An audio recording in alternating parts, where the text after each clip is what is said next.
the innovation of claiming that you hate the sin and not the sinner. And I've addressed this in a recent podcast, and there's some people that are really not worth mentioning who are claiming that it is an innovative principle to claim that the sin and the sinner should be treated the same. And that in reality, the right position is that you make a segregation between the sin and the sinner.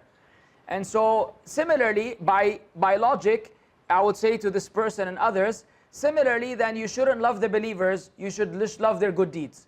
Okay? So there's no wala and bara, there's no allegiance or disassociation from any individual, because all we are concerned about is the acts themselves. As for the people, well, good people can go bad, bad people can repent and become good. Therefore, we don't, we don't make. Look, come on. We're not saying that if a person repented, that we will continue to hate them. What is being said is, we have enough capacity in our hearts to accommodate love and hate.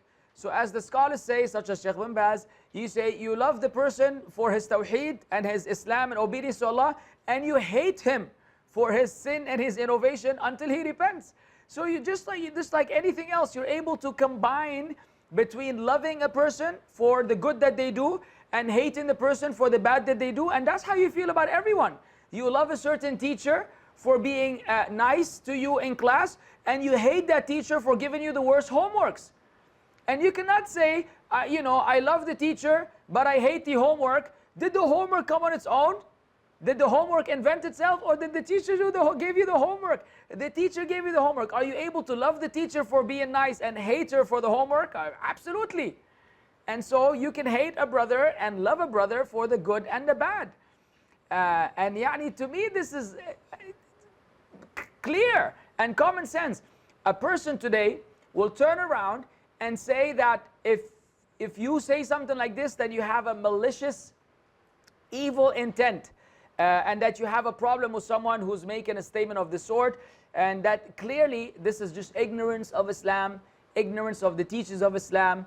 And it is very sad that we have reached the state where people don't even know the fundamental basics. They don't know Arabic. They don't have the tools to be able to, swim with the current, let alone against the current. They don't have the skills to even roll downhill, let alone climb and hike uphill. But they want to address these issues and then pass judgments about others out of ignorance, I always assume good. Even, by the way, even the people that have done the most damage to the Muslims, I've always had a problem in being able to say that this person has a malicious intent. Like, there are certain individuals that I know they could even be agents working for some other entity to harm Muslims in Islam. I have a difficult time for me to reach the point or have the audacity to say this person is purposely, intentionally trying to misguide the Muslims. We say, we hope and pray this is not the case. It seems to be the case. You have to be very selective with your words as to not to speak on behalf of Allah Azza wa Jal and claim that you have access to people's hearts. So when someone says something like this, that shows that they've completely lost the plot. عيب. That person should not be one who prefers his friends and whatever, homies, acquaintances over the truth, where they become a form of clique.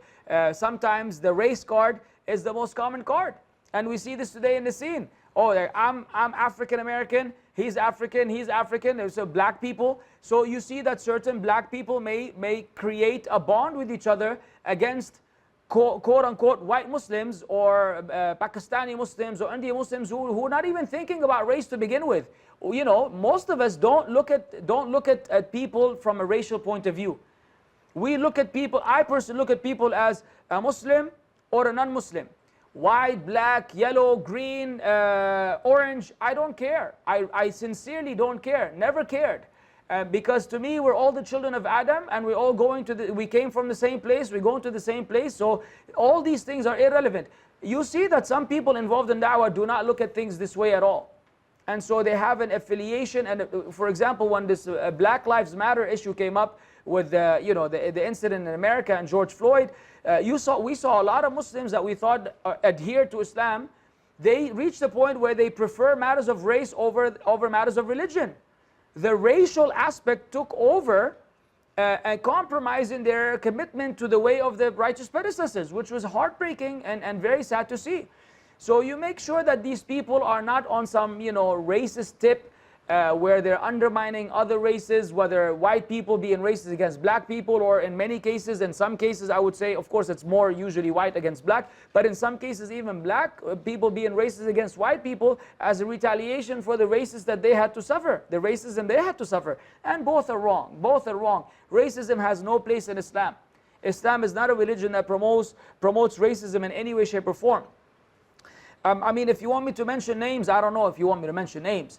But the idea is that you learn this religion from people that call to the Tawheed, to the Sunnah of the Prophet ﷺ, according to the understanding of the early generations.